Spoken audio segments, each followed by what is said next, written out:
Bonjour à tous et toutes, merci d'être présents donc, pour cette table ronde. Je suis ravie aujourd'hui de co-animer cette table ronde avec David Ekel, donc le directeur de la CRES. Et également, je tenais à remercier donc, tous les intervenants et les participants qui se sont connectés pour nous suivre. Moi, je me présente, je m'appelle Catherine Mazella, je suis chargée de mission RSO, sport santé et citoyenneté au sein du Comité régional olympique et sportif Provence-Alpes-Côte d'Azur. Et c'est moi qui vais animer et co-animer avec David aujourd'hui cette table ronde. À l'occasion de cet échange, on va évoquer aujourd'hui les interactions possibles entre le mouvement sportif et les entreprises de l'ESS, de l'économie sociale et solidaire, parce que oui, c'est possible. Donc le sport et achat responsable, c'est tout à fait possible. Aujourd'hui, pour commencer, pour introduire cette table ronde, je vais passer la parole à David. Merci David, c'est à toi. Bonjour à tous, bonjour à toutes. Excusez-nous pour ce petit retard. Le studio a été occupé jusqu'à maintenant par l'inauguration du salon. Pour approcher ces croisements entre sport et économie sociale et solidaire, juste un petit retour d'abord par l'économie sociale et solidaire. Alors, l'économie sociale et solidaire est définie depuis 2014 par une loi cadre qui s'appelle la loi sur l'économie sociale et solidaire, qui définit le champ. Donc, qu'est-ce qu'une entreprise de l'économie sociale et solidaire? C'est une entreprise sous statut coopératif, associatif, mutualiste, fondation, fonds de dotation ou une société commerciale qui aurait la particularité de s'être fait immatriculer en tant qu'entreprise de l'ESS. Et malgré ces différents statuts juridiques, ces entreprises ont des caractéristiques communes. Elles ont des valeurs qui sont partagées, celles de solidarité, de liberté, d'égalité. Et ensuite, elles ont des principes communs. Je voudrais juste les réévoquer pour fixer et que chacun puisse se reconnaître dans ce champ de l'économie sociale et solidaire. Le premier principe, c'est que la personne et l'objet social priment sur le capital. Une entreprise de l'ESS, pour progresser, doit faire de l'argent, mais jamais, en aucun cas, l'argent, c'est-à-dire la valeur monétaire qu'elle crée au travers de son activité, doit suppléer son objectif, son objet social, qui est centré sur la personne et sur l'utilité sociale. La gestion de cette entreprise est collective. J'ai envie de dire, c'est pas parce que, éventuellement, dans certains formats juridiques de nos entreprises, il peut y avoir un sociétariat. Ce sociétariat n'induit pas la captation du pouvoir dans le fonctionnement de l'entreprise. On a l'habitude de dire dans le fonctionnement de nos entreprises, une personne est égale une voix, et peu importe si elle a mis de l'argent ou pas de l'argent dans son capital initial. Et donc le principe de décision est celui de la mise en place d'instances collectives pour gouverner ensemble le projet d'entreprise. Le troisième principe, c'est celui de la lucrativité limitée ou l'absence de lucrativité. Et là, encore une fois, quand l'entreprise crée de la valeur, ce qui est nécessaire pour sa durabilité, en fait, tous les excédents sont réinvestis dans le projet social ou sociétal de l'entreprise. Et quand elle constitue des réserves, ces réserves vont dans ce qu'on appelle des fonds impartageables. Dernier principe, c'est celui de solidarité et de responsabilité qui guide toute la mise en place du projet d'entreprise. Voilà pour un petit périmètre de ce qu'est le champ de l'ESS pour qu'on puisse savoir de quoi on parle. Alors, dans le champ de l'ESS, quelle place occupe le sport? Alors, le sport concentre un peu moins de 4% des effectifs salariés de l'économie sociale et solidaire. Vous me direz, c'est modeste, mais déjà un premier chiffre qui tend à avoir une autre importance de la place du sport dans l'ESS, c'est que plus de 16% de l'ensemble des établissements de l'ESS qui ont moins de 10 salariés sont dans le champ du sport.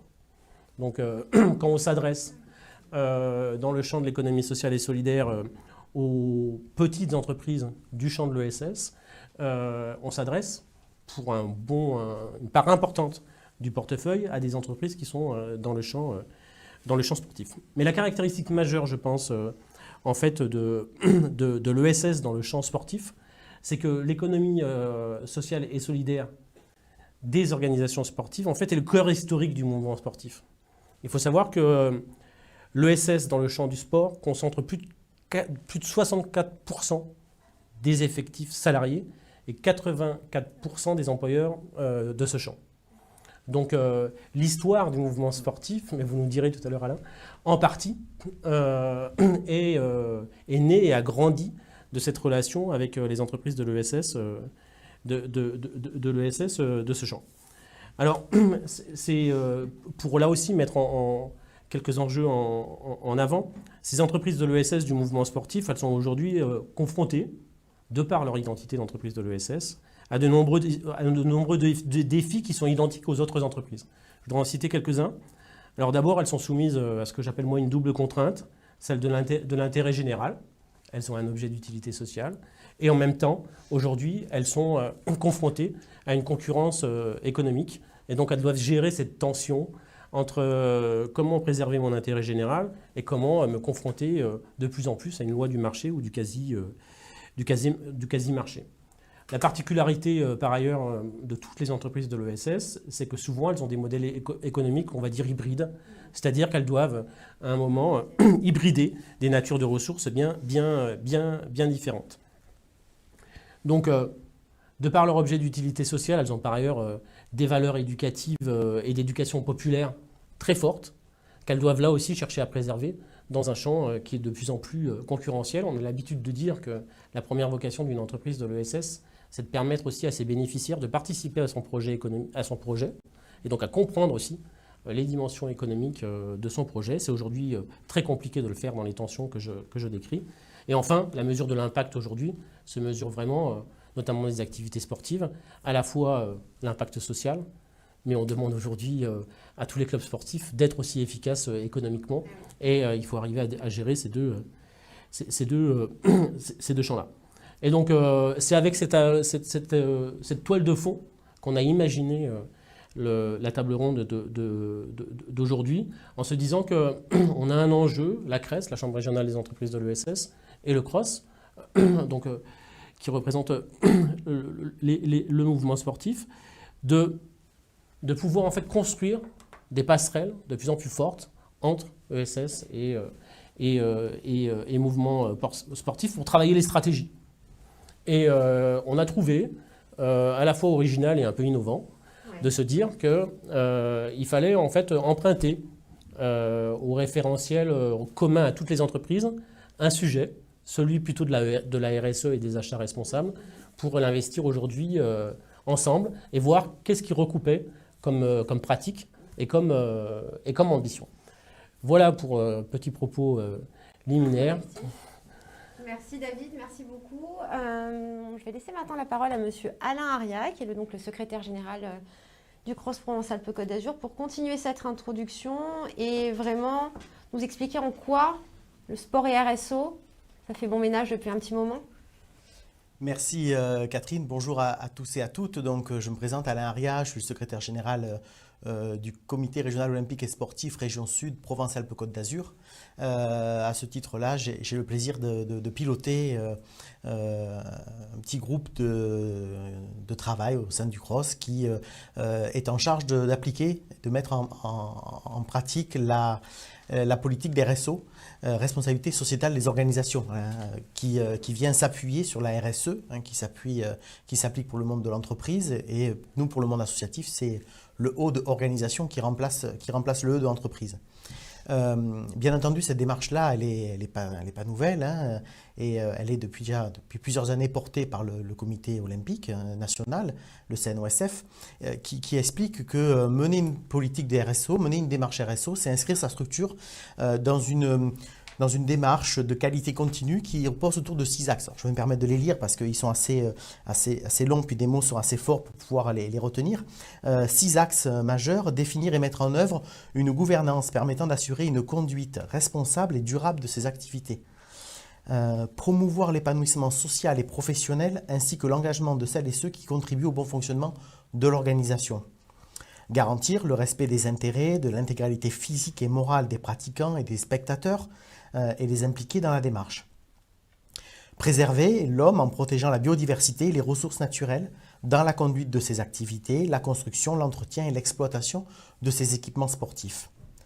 assurer le respect de l'intégrité, des normes et des valeurs éthiques dans la conduite de ces activités, ainsi que dans la construction et l'implantation de ces équipements sportifs. Et enfin, promouvoir les richesses des territoires et contribuer à leur équilibre. Quand on voit ces 6 axes majeurs de cette définition de la politique RSO telle que le prévoit le Comité national olympique, on voit bien quand même que cette notion-là, elle n'est pas étrangère au monde sportif, au monde associatif. Si on pouvait faire un petit peu jeu de mots, je dirais même qu'elle est inscrite dans l'ADN même de la pratique sportive et du mouvement associatif. C'est vrai, aujourd'hui, une pratique sportive, une activité qui est mise en place, elle véhicule tout un tas de valeurs et elle s'appuie sur des actions en faveur d'éléments très importants. L'éducation, l'égalité, le respect, la mixité, la cohésion sociale, hein, la santé et le bien-être. Ce sont des thèmes qui aujourd'hui, avec le contexte que nous traversons, prend son ampleur vraiment de manière tout à fait très importante, puisque on voit bien qu'aujourd'hui, l'une des difficultés par rapport à la crise que nous traversons, on voit bien que l'application du sport, la pratique sportive, la vie en association, en club, fait quand même manque à beaucoup de personnes et que cela a un impact sur la société, le moral, sur la morosité, etc., etc. Donc vraiment le vivre ensemble, qui est un peu, je pense, un peu le cœur de la RSO, le mieux vivre ensemble, ne peut être que porté par le monde associatif et par le monde sportif. Alors c'est sûr, le sport, il n'est pas étranger de l'environnement. C'est vrai que quand on parle RSO, on parle toujours, tout de suite, au début, biodiversité, environnement, milieu naturel. C'est vrai, le sport, il se fait dans un milieu naturel. Je ne vais pas ici faire la liste de tous les pratiques sportives qui ont lieu en mer, dans les airs, dans la forêt, la montagne, etc. etc. Mais également, alors c'est plus facile pour moi aussi d'en parler, mais même pour les sports de salle, hein, puisque moi je viens d'un sport de salle, l'environnement, ça peut être une salle, ça peut être un gymnase, ça peut être un dojo, ça peut être une salle de gymnastique, etc. etc. L'environnement ne s'entend pas que comme le milieu naturel, il s'entend aussi comme le milieu bâti et construit également. Donc effectivement, il est évident que la pratique sportive, elle s'entend dans son milieu, dans son environnement, quel qu'il soit. Et un deuxième point, un deuxième axe sur lequel je voudrais insister et revenir, c'est l'aspect associatif. Voilà, c'est qu'aujourd'hui, beaucoup de pratiques sportives s'exercent dans le cadre d'une association, loi 1901, d'accord, à but non lucratif, reconnue d'utilité publique, qui parfois aussi peut avoir, de par les fédérations, la délégation de participer à une mission d'intérêt général et de service public. Donc automatiquement, tout l'aspect sociétal, tout l'aspect relationnel, tout l'aspect gouvernance, transparence, égalité, porteur de valeurs, c'est bien dans le milieu associatif qu'elle se fait, qu'elle peut se faire également, au même titre qu'elle se fait dans les entreprises. Mais c'est vrai que la philosophie, l'esprit du monde associatif et de la loi 1901 vraiment met au cœur de ce dispositif les valeurs et les axes qui sont apportés dans le cadre de la démarche RSO. On le verra en fin d'intervention et de plateau. Le CROSS s'est entamé une démarche de RSO. On est donc là sur une démarche de structurer, de connaître, de vivre cette démarche RSO. J'y reviendrai un peu plus tard, mais cette démarche-là, elle a un fondement, elle a une histoire. Le CNOSF avait lancé il y a plus de 10 ans le label développement durable Le Sport s'engage, dont une nouvelle mouture a été présentée là récemment. Voilà. Et également vient aussi en appui sur une plateforme. Donc ils ont développé une plateforme RSO sur la première étape de laquelle chaque structure peut aller faire son autodiagnostic, de voir un peu où l'on en est, pour après peut-être faire un passage pour voir où est-ce que l'on veut aller. Mais ça, on le verra peut-être tout à l'heure. Voilà, merci. Merci beaucoup Alain pour cette présentation et pour cette fin d'introduction. Maintenant, je vais vous parler des 4 autres intervenants qui vont interagir avec nous lors de cette table ronde. Nous allons accueillir Madame Pascale Reding, qui est responsable des projets innovants à la Fédération ASPTT, Madame Anne-Charlotte Blanc, qui est responsable RSE à l'Olympique de Marseille, Monsieur Olivier Espagnac, qui est fondateur et président de la société EVA, et Monsieur Xavier Corval, qui est président de la société Ecosphère. Bonjour à tous et merci en tout cas de vous prêter à l'exercice et d'être parmi nous aujourd'hui. Notre échange il va se dérouler en 3 temps de parole. Dans un premier temps, je vais vous demander de vous présenter. qui vous êtes, qu'est-ce que vous faites, quelle est votre démarche aujourd'hui. On va commencer par Pascal Reding, si vous voulez bien commencer, Pascal. Très bien, bah, merci de me donner la parole. Bonjour à tous et à toutes. Voilà, alors je suis donc directrice des projets innovants à la Fédération des ASPTT. Donc les projets innovants, bah, il y a la RSO, la responsabilité sociale des organisations, et le développement international. Je suis également membre du bureau fédéral et secrétaire général au niveau comité régional PACA Corse. Alors juste là, en quelques mots, la Fédération des ASPTT, c'est 200 000 adhérents, 220 clubs partout en France, dont 33 en PACA Corse et 12 comités régionaux. Voilà, j'irai pas plus loin. Alors, la RSO, juste en quelques mots, parce que je voulais faire un petit clin d'œil, la RSO, la SPTT, en fait, c'est une très vieille histoire. Les PTT, entre guillemets, ont été créés en 1879 et la SPTT a été créée en 1898, donc très, très peu de temps après. Et en fait, l'histoire de la SPTT, elle commence en 1898 à Bordeaux avec la création de l'Union cycliste des postes et télégraphes de la Gironde, qui a été fondée par des postiers qui ont commencé à faire quelques courses cyclistes de ville en ville. Et ensuite, ces postiers se sont dit, ils ont eu l'idée de se regrouper en associations sportives pour faire du sport et aussi pour apprendre aux autres à faire du vélo et aussi pour utiliser le vélo dans la distribution du courrier.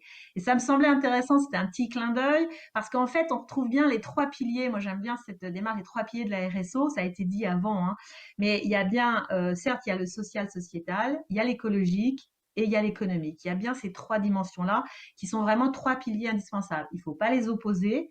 C'est tout à fait possible de les regrouper. Bon, pas d'inquiétude, hein, je vais sauter les étapes, hein, je ne vais pas refaire toute l'histoire de la SPTT. Je voulais juste faire ce petit clin d'œil en fait, pour dire que c'est finalement une démarche qui ne s'appelait pas avant RSO, mais qui existe depuis longtemps, surtout dans le monde associatif, comme ça a été dit précédemment. Si vous voulez, je peux parler maintenant en fait de la démarche. C'est à ce moment-là que je parle comment on a initialisé la démarche, Rapidement, oui, bien ou sûr, c'est un parler petit de la peu tôt. démarche pour après Très enchaîner sur les rapidement. étapes. Oui, oui, allez-y. D'accord. Alors en fait, moi quand je suis arrivée il y a 2 ans. On avait déjà dans l'idée de vraiment développer une démarche RSO, d'en faire vraiment quelque chose d'important au sein de notre projet fédéral. Et on était parti au début sur des démarches qualité, mais qui sont souvent des démarches assez lourdes, compliquées, etc. Et on voulait surtout en faire un outil au service des clubs. Donc là, RSO, on est parti plutôt que d'avoir des définitions compliquées sur lesquelles personne n'est vraiment d'accord.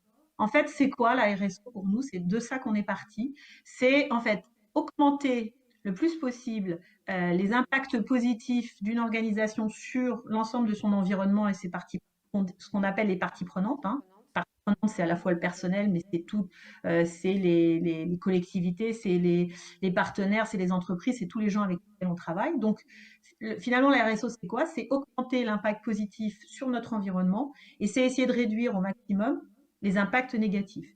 Par exemple, mieux gérer les déplacements, etc. Il y a plein de choses. Donc, nous, on est vraiment parti de cette définition simple qui est compréhensible par tout le monde. On s'est aperçu, en fait, en faisant le diagnostic, qu'il y a beaucoup de choses qui se faisaient déjà au sein des associations, comme je vous l'ai dit tout à l'heure, ça se faisait, mais ça ne s'appelait pas RSO. Donc, ce qu'on a voulu faire, c'est valoriser et formaliser en fait ce qu'on faisait en matière de RSO pour que ça constitue une base solide et ensuite pour aller plus loin. On voulait à la fois un dispositif simple, qui soit reconnu, parce que c'est bien aussi de se comparer, hein, avec les autres, qui soit adapté au sport, parce qu'il y a des tas de dispositifs, mais ce n'est pas forcément adapté à nos activités, et qui soit territorialisable, le mot est toujours compliqué, très très facilement. Donc, pareil, comme ça l'a expliqué précédemment, eh bien, moi, je suis beaucoup en relation avec le CNOSF. J'ai découvert donc tout l'ensemble du travail qui avait été fait avec la plateforme du CNOSF, etc., qui est en plus adossée aux normes, et qui donc est vraiment une méthode simple pour rentrer dans la démarche. Comme l'a dit, donc j'aurais pas besoin de rentrer dans le détail, il y a 6 thèmes, sur lesquels on fait son autodiagnostic et ensuite à partir de cet autodiagnostic, on construit un plan d'action. Voilà. Donc nous on a fait quelque chose de très simple. On a testé avec une dizaine de clubs de toute taille. On leur a fait faire le diagnostic. On leur a expliqué. Il y a eu pas mal de questions. Et ensuite, là, depuis 1 mois, en fait, l'ensemble des clubs sont partis dans la démarche. En tout cas, sont entrés dans la démarche. Vous avez déployé du coup le dispositif. Je vous Vous entends avez pas très déployé... très bien là. Ah, vous avez Oui. déployé le dispositif du coup à Ouais. partir du mois de On février, a là, après. mars. Ok. Voilà, après avoir testé pendant 2 mois pour bien ajuster, bien s'assurer que les questions étaient compréhensibles, etc. Mais globalement, franchement, le travail qui est fait, moi je trouve que je le dis vraiment de façon très sincère, hein, le travail qui a été fait par le CNOSF est remarquable. Donc en fait, on peut l'appliquer, il est totalement adaptable au monde sportif. Les clubs au début étaient quand au tout début, ils disaient, oh là là, c'est encore un truc compliqué, etc.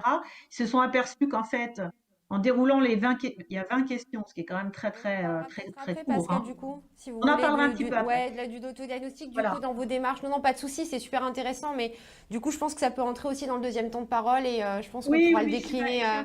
je suis un peu bavarde, hein, donc Non, vous pas me du tout, coupez c'est quand pas vous ce que je voulez. me permettais de vous dire, ne vous inquiétez pas. En tout cas, merci pour cette présentation. On y reviendra tout à l'heure sans problème, ne vous inquiétez pas. Je vais passer du coup maintenant la parole à Anne-Charlotte Blanc, donc, qui est responsable RSE de l'Olympique de Marseille et qui va se présenter. Bonjour Anne-Charlotte. Bonjour à tous. Alors pour commencer, je vais remercier quand même la Cress et le Cross pour cette invitation. C'est toujours un plaisir de pouvoir venir échanger et puis aussi mettre en avant aussi ce qu'on fait toute l'année. Donc c'est avec grand plaisir aujourd'hui que j'assiste à cette table ronde. Donc je m'appelle Anne-Charlotte, je suis marseillaise. Je travaille en fait au stade depuis 6 ans et 2 ans à l'Olympique de Marseille. Donc moi, j'ai une formation de juriste au départ, donc j'étais juriste en droit des sociétés. Et très rapidement, en travaillant pour la société d'exploitation du stade, je me suis aperçue que dans les discussions et les négociations contractuelles, nous avions de fortes attentes de la part de nos partenaires et puis des collectivités également, notamment la ville de Marseille, hein, qui est liée par qui lie le contrat avec qui lie le stade avec un contrat de partenariat privé-public. Donc des attentes en matière, on va dire, de RSE. Je ne vais pas rappeler ce que c'est la RSE, parce que je crois que ça a été quand même bien défini en introduction. Finalement, j'ai endossé cette deuxième casquette de chef de projet de développement durable. Et puis quand l'Olympique de Marseille a repris l'exploitation, la gestion du stade, à ce moment-là, ils ont souhaité vraiment déjà continuer la démarche qui avait été initiée sur le stade, et surtout la développer. Et à ce moment-là, j'ai quitté ma casquette de juriste pour me consacrer vraiment à 100% au projet de développement durable, au projet RSE de l'Olympique de Marseille. Donc voilà un petit peu mon parcours personnel. Mais du coup, je suis arrivée au stade, on va dire, 1 an après son inauguration. Donc ce qui nous a permis de prendre en main cet outil dès le départ.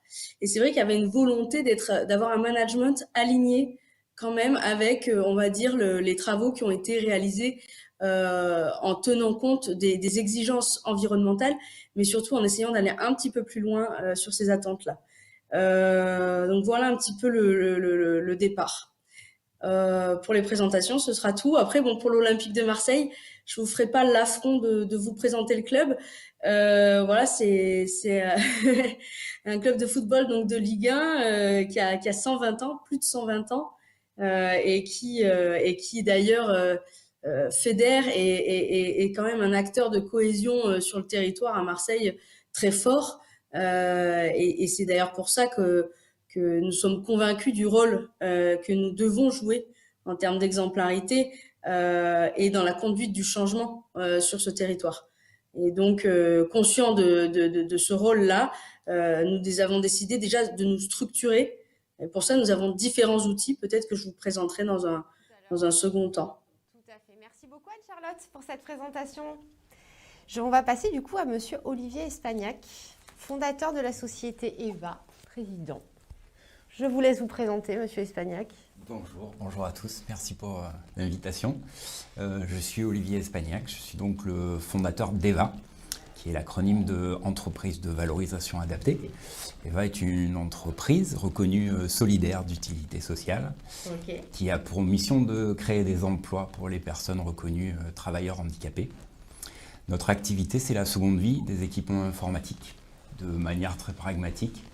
On récupère aujourd'hui les équipements informatiques amortis des entreprises, des collectivités, des établissements publics. On va les reconditionner, les remettre en état et les rendre accessibles aux personnes ou aux structures les plus éloignées du numérique. On va faire en sorte qu'un minimum de choses soient jetées, un maximum de choses soient réutilisées. Et on a aussi une partie de notre activité qui est le recyclage, c'est-à-dire que tout ce qui ne marche pas est démantelé, trié pour être recyclé et retourné aux matières premières. Ok, c'est super, merci Olivier. Merci beaucoup. Et on va terminer pour les présentations. On va terminer les présentations par Monsieur Xavier Corval, qui est donc le président d'Ecosphère. Xavier, bonjour. Bonjour, vous m'entendez? Oui, très bien. Je vous laisse vous présenter. Parfait. Bonjour à tous, merci au CROSS, merci à la CRES pour la structuration de cette table ronde. Bonjour à tous ceux qui nous écoutent.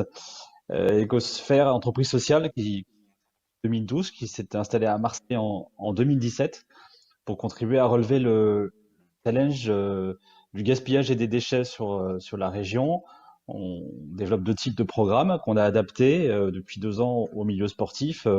Des programmes d'abord de lutte contre le gaspillage et de prévention de la production de déchets auprès des acteurs et publics, hors déchets BTP et déchets dangereux. Ça passe par des méthodologies de plus en plus profondes et poussées de diagnostic, de conduite du changement des process, de formation et de sensibilisation. On a créé en 2014 la première formation conventionnée, professionnelle, RSE, déchets, GASPI, qui est référencé Datadoc pour ceux qui connaissent le monde de la formation. Et puis ensuite, on expérimente l'ensemble de ces plans d'action pour aboutir à un 2e programme qui vise à valoriser les surplus et les déchets résiduels de la manière la plus performante possible sur les 3 plans économiques, social et environnemental, en structurant des réseaux smart de l'économie circulaire territoriaux, en améliorant aussi les dispositifs d'approvisionnement des acteurs de la solidarité et en s'appuyant sur des reportings, des indicateurs et une dynamique d'amélioration continue. Ce sont des méthodologies et des métiers que j'ai créés à partir de 2012, qu'on a appliqués d'abord à la grande distribution, puis au secteur événementiel, et puis en 2000, on a été sollicité et présenté à 2 acteurs sportifs, l'OM qui nous a sollicité, et puis les 24 heures du Mans, auquel on a été présenté par un acteur traditionnel de la partie aval de ces programmes, le traitement des déchets, en l'occurrence l'entreprise Veolia, et a décidé de s'adresser de manière pionnière aux démarches pionnières de ces acteurs du monde sportif dans leur démarche de progrès en termes d'éco-responsabilité. En prenant en compte là aussi que la réduction du gaspillage et des déchets, l'économie circulaire, c'est très très rarement au cœur de leur modèle économique et de leurs activités. C'est pareil pour la grande distribution, c'est pareil pour le monde sportif, c'est pareil pour la restauration collective. Et donc, en considérant que l'accompagnement qu'on devait délivrer devait bien entendu être un accompagnement de solutions, un accompagnement de mobilisation qui s'inscrivent dans cette marche de progrès, zéro culpabilisation, pas de radicalisme, c'est-à-dire que par exemple, on ne tague pas quand on est dans le monde du sport et du football, du rugby ou des tournois internationaux, d'abord au trajet des joueurs, des champions, des footballeurs, des rugbyman en avion. On s'attaque d'abord à ce qui se passe concrètement dans l'activité quotidienne de ces clubs sportifs, de ces grands équipements sportifs, de ces grands lieux d'activité sportive. Puis, on se réfère parfois à un certain nombre de chartes. L'OM vous en parlera, Anne-Charlotte vous en parlera. Il y a une charte des grands événements sportifs internationaux, la charte des GESI, qui a été coécrite par WWF et par la mission développement durable du ministère des Sports, qui aujourd'hui est une référence importante pour le monde sportif en termes d'éco-responsabilité. Il y a aussi les JO 2024 qui nous tractent vers une exigence environnementale très intéressante. Et puis il y a aussi des acteurs comme les 24 heures du Mans qui ont leur propre charte de référencement en termes d'éco-responsabilité. Et donc c'est cette volonté d'accompagner de manière pionnière des acteurs pionniers qui nous a permis de construire petit à petit depuis 2 ans des programmes qui ont été ralentis dans leur mise en œuvre par le Covid-19 puisque on ne fait pas de diagnostic déchets pendant les événements s'il n'y a pas de public, mais qui nous amènent progressivement avec ces acteurs à démocratiser et rendre performantes ces démarches d'éco-responsabilité. Merci. Merci Xavier, ne nous dévoilez pas tout de suite. Il y a encore des choses à dire dans les autres, dans les autres tours de parole. Merci en tout cas à vous quatre de vous être présentés. On va passer justement à un deuxième tour de parole, parce que moi je suis très curieuse. Et j'ai envie de savoir en fait, quels ont été les éléments déclencheurs de cette prise de conscience? Quel levier vous avez activé dans votre démarche, à vous tous? Que ce soit Olivier, que ce soit Xavier, que ce soit Anne-Charlotte ou Pascal, dans vos différents secteurs d'activité, c'est quoi votre concept, c'est quoi vos valeurs et qu'est-ce que vous mettez en place en fait au sein de vos structures dans votre démarche RSE ou RSO. Pascal, je vous redonne la parole.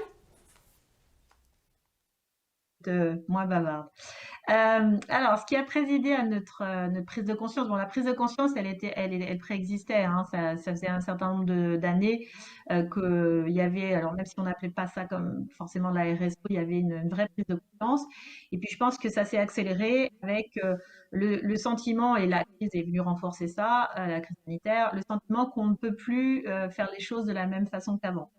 On doit les faire différemment, on doit trouver des solutions. Donc l'idée, c'était de se dire, on regarde ce qu'on fait et on essaye de voir, comme je disais tout à l'heure, comment on peut augmenter les impacts positifs de notre activité et puis réduire tous les aspects plus négatifs. Donc l'idée, alors nous, notre politique, c'est vraiment de faire une politique de petits pas. Ça ne veut pas dire qu'elle n'est pas ambitieuse, mais on a démarré parce que nous, on avait au niveau de la fédération, il y avait une prise de conscience assez forte. Et l'objectif, c'était dans un premier temps, et je pense que c'est vraiment la de base, c'est qu'il faut qu'il y ait une prise de montrer que c'est pas une contrainte. Parce que la première réaction, souvent, c'est ouh là là, encore un truc. Alors, que ce soit en entreprise ou en associatif, c'est encore un truc qui vient du haut, ça va être compliqué. Nous, on n'a pas le temps, il faut qu'on fasse tourner la boutique et on n'a pas le temps de faire des trucs à part. Donc, en fait, le premier sujet, c'est de montrer que c'est pas des trucs à part, mais que c'est l'activité même, alors encore plus pour le secteur associatif, l'activité même et surtout la façon de la pratiquer qui fait la RSO. Donc en fait, la RSO, c'est l'activité, c'est ce qu'on fait au quotidien. Donc ça, c'est une étape extrêmement importante parce que ça favorise la prise de conscience. Alors, ensuite, ce qu'on a choisi justement pour ça, c'est on a fait un test. Moi, j'ai pris une dizaine de clubs de toute taille pour que ça soit représentatif, qu'on me dise pas, ouais, mais ça c'est pour les grands clubs et ça marche pas pour les petits. On a pris donc une dizaine de clubs et on est passé par la phase d'autodiagnostic. En général, c'est vraiment très très bien c'est de faire un autodiagnostic. Si on fait faire par l'extérieur, d'abord c'est très mal vécu, et puis les gens se l'approprient pas. Il y a encore des gens qui viennent, alors c'est un truc en plus, ils viennent fouiller, etc.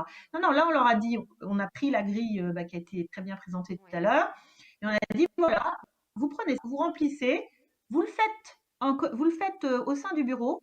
C'est-à-dire qu'en plus il y a un côté managérial, associatif, c'est-à-dire que vous partagez et vous faites l'autodiagnostic de votre sur la gouvernance. Je ne vais pas reprendre les 6 thématiques, hein, et vous voyez ce que ça donne. Voilà. Donc ensuite ça on le partage et ensuite à partir de ça, une fois que c'est partagé, que tout le monde est d'accord, ensuite on l'intègre et on construit un plan d'action qui permet de répondre. Par exemple, si on n'est pas très bon sur un des axes, eh bien ça permet de construire une action. Donc c'est quelque chose, mais vraiment de très très simple, hein. C'est autodiagnostic et ensuite intégration au plan d'action. Et nous, la fédération, on est là pour accompagner, expliquer. On a fait un guide, enfin on a fait des choses assez classiques, hein, un guide de communication. On a mis en place une cellule, on est 2 ou 3, alors c'est pas à plein temps, hein, mais on est capable de répondre s'il y a des questions de compréhension, etc. Et voilà, on a fait quelque chose de très simple. On fait le pari de... d'ailleurs, ça, juste je vais pas vous abreuver de chiffres, mais c'est vrai que pour notamment au niveau de la région PACA-Corse, eh bien, la région PACA-Corse, il y a 50% de nos clubs qui sont entrés dans la démarche. Alors, évidemment, hein, chacun en fonction de son rythme. Il y en a qui des plus gros clubs qui avancent plus vite, ou des petits clubs mais tout le monde a fait un pas dans la démarche. Et c'est ça qui est bien. Parce qu'en plus, ça montre qu'on peut le faire, que c'est pas un truc comme ça, in abstracto, conçu, conçu dans un coin, mais c'est quelque chose de très, très, de très concret et qui, en plus, un des arguments, c'est que, de toute façon, nos partenaires, nos clients, tous les gens avec lesquels on travaille, ils nous demandent maintenant d'avoir une politique RSO. Tout à fait. Donc, c'est quelque chose qu'il faut absolument qu'on développe et ça permet de progresser soi-même. Voilà. Merci Pascal, merci beaucoup pour Voilà. ce petit retour d'expérience. Et à l'OM, du coup, ça se passe comment, Anne-Charlotte? Qu'est-ce qui a déclenché, vous, la mise en place de tout ça, cette démarche, cette stratégie? En fait, à l'Olympique de Marseille, beaucoup d'actions ont été initiées, en fait, de part et d'autre, par les collaborateurs du club, par la direction également. C'est vrai que, je veux dire, l'Olympique de Marseille œuvre pour la RSE finalement depuis de nombreuses années. Le problème venait plus du fait de manque de structuration. C'est un petit peu le bourgeois gentilhomme, on fait de la prose sans s'en apercevoir. Donc l'idée, c'était vraiment d'arriver à centraliser ce qui était fait, à le mettre en valeur, à le construire dans un système de management responsable. Et c'est comme ça que l'outil, donc la norme ISO 20121, qui est la norme des Jeux Olympiques de 2012, donc c'est une norme internationale, c'est un des grands standards dans l'événementiel sportif, qui permet en fait de s'assurer d'un management responsable. C'est vraiment c'est une norme de management de projet. C'est pas du tout une norme qui implique d'atteindre des objectifs précis, mais c'est plutôt tout simplement voilà, consulter ses parties prenantes chaque année, s'auditer en interne, s'auditer en externe, mener des revues de direction, avoir un plan d'action lisible, avoir une image claire de la situation dans laquelle on est, des objectifs déterminés avec des indicateurs, suivre ces performances-là. Et en fait, c'est simplement finalement depuis 2017, l'Orange Vélodrome est le premier stade certifié ISO 20121 en France. Donc c'est assez remarquable, hein. C'est vrai qu'on n'a pas forcément beaucoup communiqué encore sur cet événement qui est pourtant assez glorifiant, tout simplement parce que la stratégie aujourd'hui, c'est vraiment de faire avant de faire savoir. Voilà, une grosse crainte de tomber dans la communication et une vraie volonté d'être dans l'action. Donc on est aujourd'hui sur peut-être un tournant d'ailleurs, puisqu'on a la volonté désormais, on se sent prêt, on se sent les épaules en tout cas pour pouvoir maintenant diffuser les messages et mettre en avant vraiment les actions que nous portons depuis plusieurs années. Donc voilà pour la norme ISO 20121 qui vraiment voilà nous a aidé à nous structurer, non pas qu'on faisait rien avant, mais simplement à établir toutes ces actions disparates dans une entreprise au sein d'un système de management responsable qui est lisible et qui est clair et compréhensible pour nos parties prenantes. Donc ça a été le premier point. Ensuite, nous avons signé à double titre, à la fois en tant que site accueil d'événements et à la fois en tant qu'organisateur de grands événements, la charte du ministère des Sports et du WWF France, la charte des 15 engagements responsables, qui, elle, va vraiment venir apporter du contenu à notre système de management responsable en nous donnant vraiment des objectifs à atteindre. Donc avec ces deux outils, aujourd'hui, on arrive à avoir voilà, le cadre et le contenu.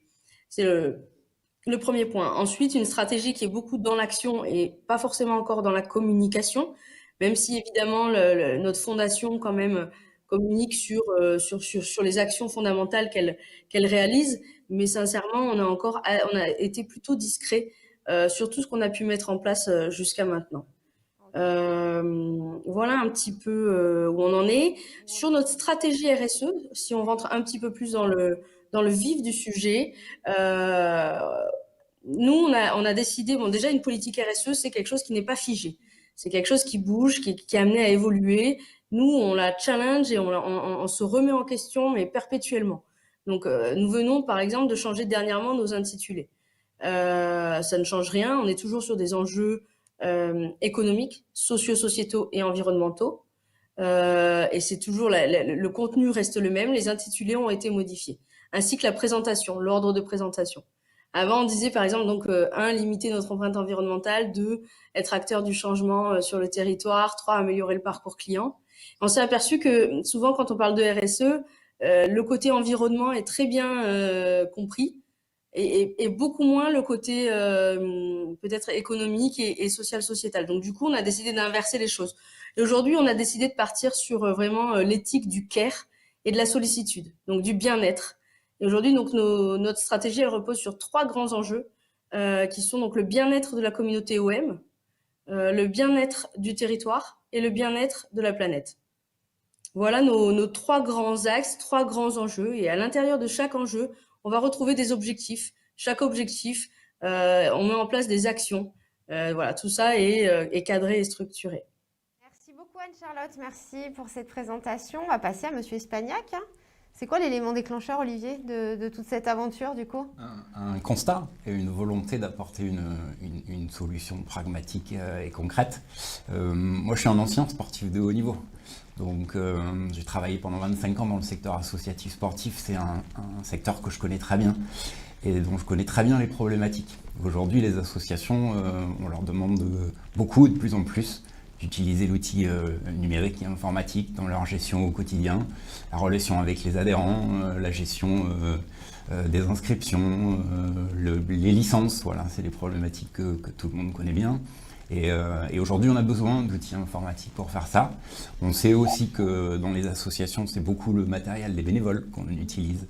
Et l'idée d'EVA est simple, en fait, c'est de créer un cercle vertueux, de récupérer des équipements qui auraient dû être jetés, les remettre en état et permettre à des structures comme les associations sportives ou des associations d'autres champs de pouvoir s'équiper avec des outils performants, puisqu'ils ont, même s'ils ont été déjà utilisés, ils ont été remis en état, donc de pouvoir utiliser des outils performants et surtout de s'équiper avec des outils informatiques et numériques à moindre coût, puisqu'on sait qu'aujourd'hui c'est aussi, et encore plus dans la période qu'on traverse aujourd'hui, une vraie problématique financière pour les associations. Top, merci beaucoup Olivier. Xavier, c'est à vous, assez succinctement et synthétiquement, c'est quoi vos éléments déclencheurs? C'est quoi les leviers que vous avez activés? Et dans un troisième temps, on refera un petit tour de parole juste pour vous dire assez rapidement, je vous demanderai de me dire à tous les 4, on terminera par Alain, un élément de bonne pratique. Je vais juste laisser, donc je vous laisse le temps de réfléchir pendant l'intervention de Xavier. Et on y reviendra pour clôturer du coup cette table avant qu'Alain ne la clôture définitivement. Xavier, c'est à Bon, vous. il y a des valeurs fortes entre la RSE et l'économie sociale et solidaire d'une part, et puis les valeurs du monde sportif, celle de la responsabilité individuelle et collective, celle de la formation intergénérationnelle, celle de la loyauté, de l'action, des valeurs qui sont importantes pour les acteurs de l'économie sociale et solidaire dans la mesure où, par exemple, la collaboration qu'on initie avec l'OM ou avec les 24 heures du Mans correspond à un triptyque très emblématique en fait de l'activité d'une entreprise sociale qui consiste à apporter des solutions à des acteurs privés qui répondent à des enjeux d'intérêt général. Des enjeux régionaux pour la région sud, j'évoque ma partie, c'est-à-dire la réduction des déchets, connectés directement à des enjeux de biodiversité, de plan climat. Et je voudrais insister aussi sur un point en termes de méthodologie. Qu'on soit sur un autodiagnostic ou sur un diagnostic accompagné et professionnalisé, ce qui va compter pour une entreprise sociale, c'est de faire en sorte que cette pierre angulaire des démarches de RSE et de RSO, cette pierre angulaire qu'est le diagnostic, consiste à faire en sorte que ces diags, à la fois exhaustifs, sincères et acceptés.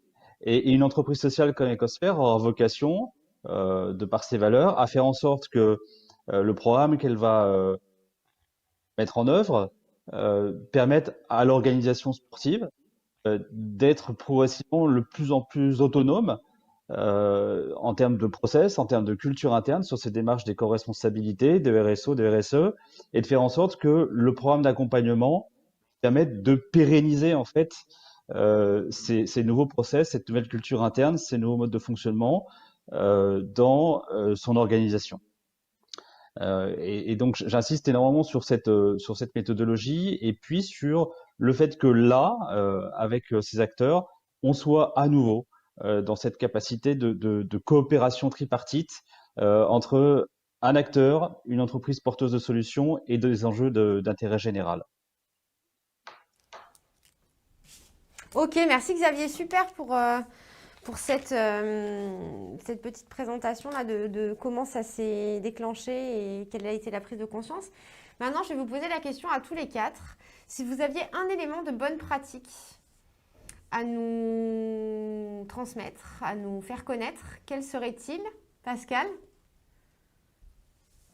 De bonnes pratiques d'action ou de bonnes pratiques, comment dire, de process? C'était c'est Celui ma qui vous question. paraît le plus Celle pertinent, qui vous vient à l'esprit et qui vous semble, oui, le plus pertinent par rapport à la thématique.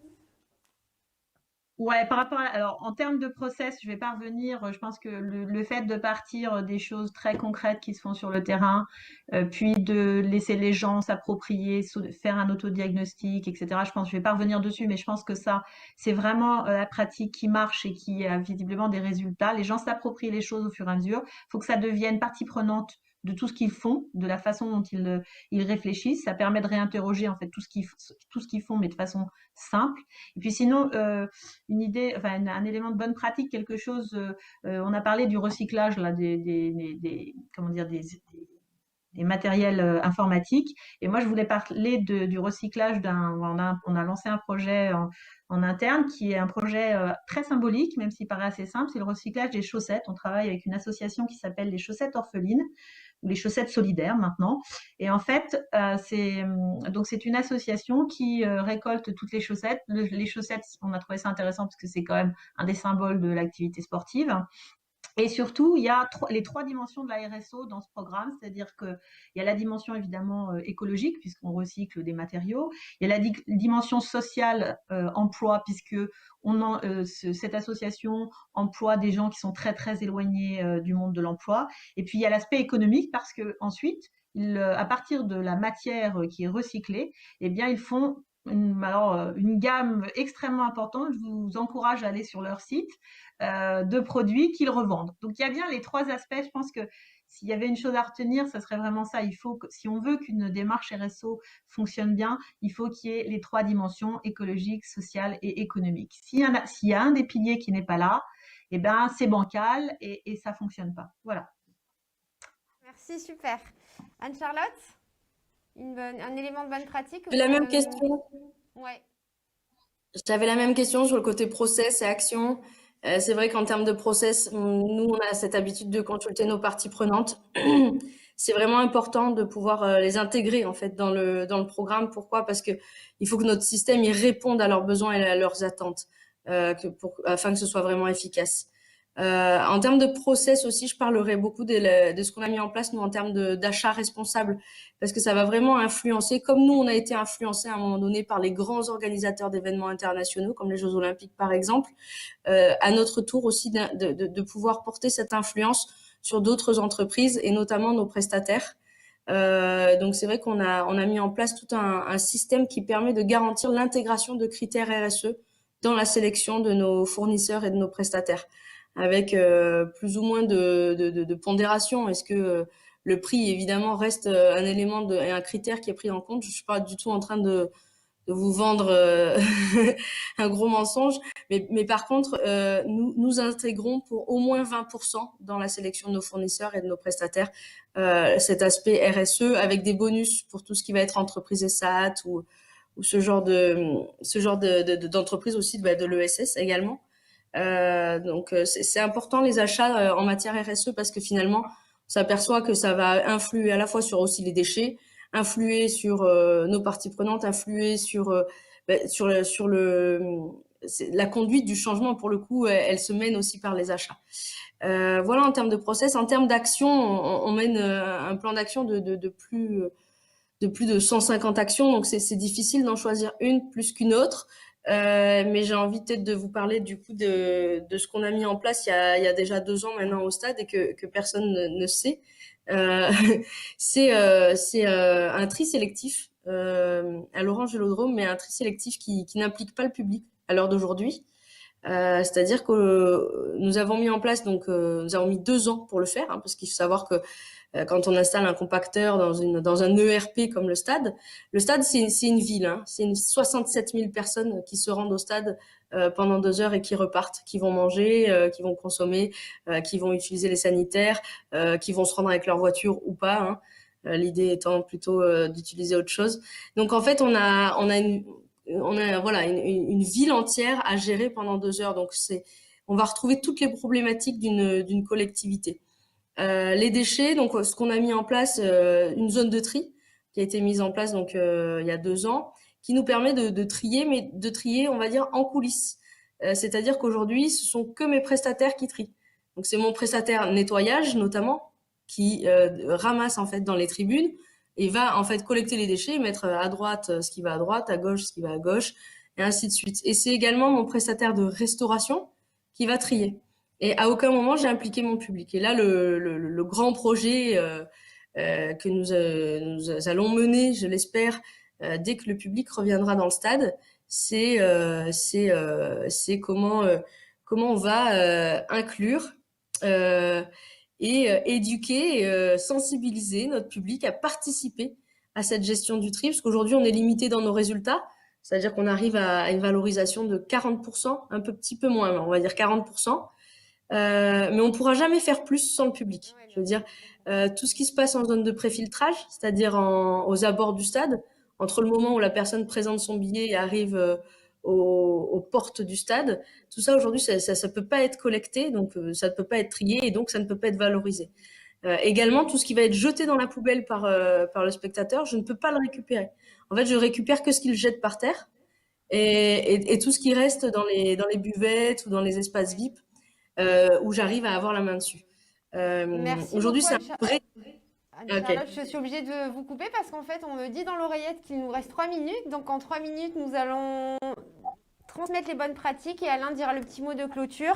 Donc, Olivier, alors du coup, je vais vous dire Olivier Xavier, en un mot, la bonne pratique. Action. On s'adapte, action-réaction. Action concrète, ne jetons plus rien, tout se transforme, tout se réemploie, tout se réutilise.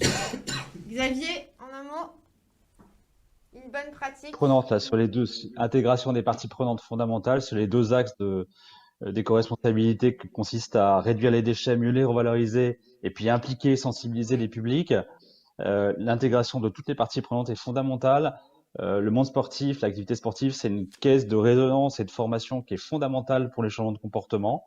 Et donc, ce qu'on va faire ensemble avec l'OM est destiné à contribuer à changer les comportements sur le territoire de la ville de Marseille. Qu'on n'ait plus cette image en tête d'un parvis, d'un stade Orange Vélodrome, des alentours du parc Chano et du stade Vélodrome qui soit jonché de déchets à 500 mètres alentour après un concert ou un match. Ça, c'est la target, la cible, de telle sorte qu'on ait une expérimentation très innovante sur le territoire qui soit facteur d'attractivité pour la région et facteur de transformation des comportements. Merci Xavier. Alain, le mot de la fin sur les actions du CROSS en termes de RSO? Ben, merci beaucoup, merci à tous pour vos témoignages et vos apports. Juste pour vous dire voilà, qu'aujourd'hui, effectivement, le CROSS a entamé une démarche RSO en son sein, qu'elle a positionné ça sur 3 axes. C'est déjà s'appliquer à soi-même et intégrer les changements que nécessite la mise en place d'une RSO pour pouvoir effectivement après derrière le faire savoir et après accompagner ses adhérents. Notre démarche est en 3 temps. Là, on est encore dans ce premier temps. On est en train d'être à cheval entre le 1 et le 2. On commence à faire savoir que l'on est engagé dans cette dimension-là. Notre participation aujourd'hui, d'ailleurs, je remercie la CRES d'avoir participé avec nous à cette activité. Et également de dire, voilà, une fois que nous, on sera passé par cette expérience-là, on sera mieux à même de pouvoir accompagner nos adhérents et les ligues régionales qui voudraient engager cette démarche. Et faire la promotion également des outils du CNO, la plateforme et le label développement durable qu'a introduit Alain tout à l'heure. On est un peu contraint par le temps. Voilà. Merci Pascal, merci Anne-Charlotte, merci Olivier, merci Xavier, merci Alain, merci la CRES pour cette invitation. À très bientôt. Il y a eu quelques questions, on vous les mettra à disposition sur la plateforme et je vous souhaite une très bonne journée.